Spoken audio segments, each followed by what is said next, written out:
Zohran Mamdani is already getting sabotaged, and I love to see. And it must be said, he's getting sabotaged by his own side. It's one thing for Zohran to have the economic policies that he does. He wants New York City to be like Havana, Cuba. Government grocery stores, government price controls, government rent control. These Marxists will never learn. The government cannot create jobs and wealth the same way the private sector can. Look at Argentina. When Javier Milei became president in 2023, he revoked the government's policy on rent controls, and the benefits were instantaneous. It led to an increase in available rentals because investors saw an opportunity to rent out their properties, and because of that inflow of supply, the prices went down, lower than the rent control limits. Can you imagine? Anyways, Mamdani will never learn. Mamdani is hell-bent on destroying New York City, and Eric Adams, of all people, is sabotaging him. This is from the New York Post. Mayor Adams has vowed to hire 5,000 new cops, rightly exposes defender-in-chief Mamdani.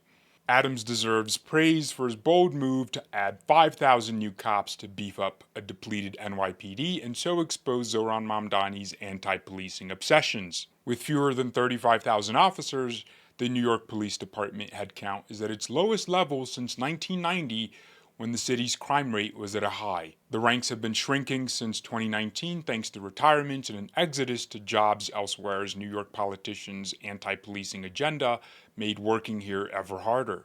Officers are now hanging up their belts at the rate of 200 per month? Oh gosh, I knew it was bad, but 200 is crazy. Staunch NYPD defender Mamdani is not happy with Adams' move. It's not a question of headcount, it's a question of safety. These people love these buzzwords. If you don't have enough cops, how are you going to guarantee anyone's safety? Especially in a broken city like New York. I like this part.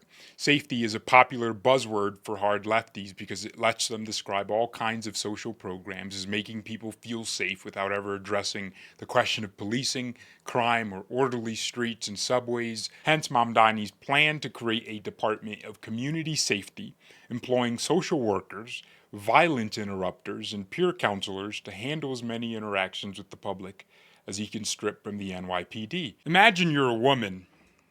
This is me imagining being a woman, being in the kitchen, baking cookies after I just cleaned the house, and your abusive husband or boyfriend, who is 6'2", had too much to drink, so he's laying his hands upon thigh, and you call the cops expecting another man of similar size to your abuser, but instead, this kind of cop social worker shows up to interrupt the violence happening against you.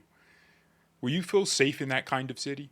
I can make jokes about this, but these policies have real life consequences. It'll be labeled safety, you see.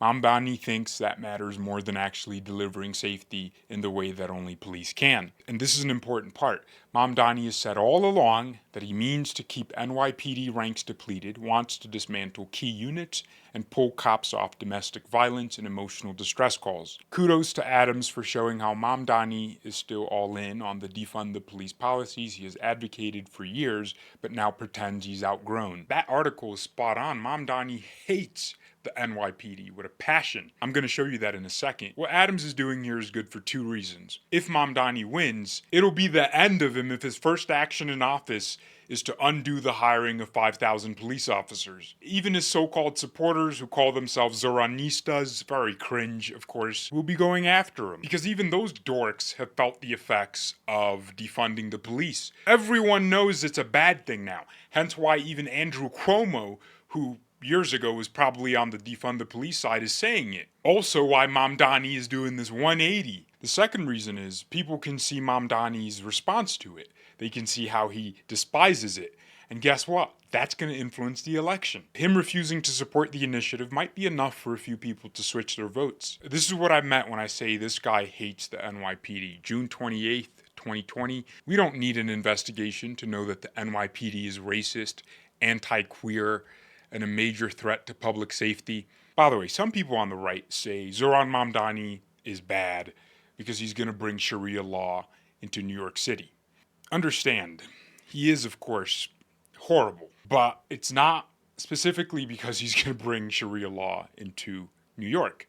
It's because he's a combination of all the worst threats to American sovereignty. It'd be one thing if he was a legal immigrant living his life, but he's a legal immigrant fighting to change the very country and the very city that made him who he is. On top of that, he says he's Muslim, so you'd think he would have some conservative values, some social conservative values, but not at all. He's the opposite. Like if he was a conservative Muslim with a social conservative message and maybe a liberal fiscal policy, people would kind of get it.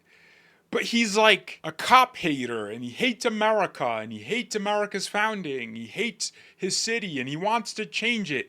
It's so annoying. It's like you combine all these things in one person, and it's just so, you know? Anyways, he said it very clearly. What we need to do is to defund the NYPD. No to fake cuts. Defund the police. He had to say it again, because we didn't understand the first time. Here's another one where this older gentleman is standing in the NYPD's way, and they push him. Not a great scene, but of course, Zohran took it as an opportunity to attack the NYPD. Cops across New York are out of control, even though it was literally just this one cop that did this, and he's like, all of them are out of control, including the ones that didn't do anything. They're protected by right-wing Democrats like Andrew Cuomo, and the career politicians too afraid or bought off to stand up to him. We need a people's movement for racial justice to break the power of the police.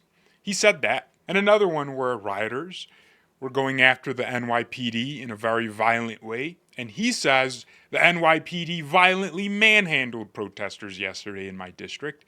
This is unacceptable. Not, hey guys, don't go after NYPD officers. Respect the law and be civil. He's attacking the officers instead. Go figure. And this clip brings it home. Talking about police being racist or anti-LGBTQ, or that they should be defunded or dismantled. So this is a little bit of what Marcia asked, but as you've grown and reflected, and I feel, in fairness to you, you've been good about talking about growing and reflecting and always having conversations. Do you wish you hadn't said some of those things a few years back?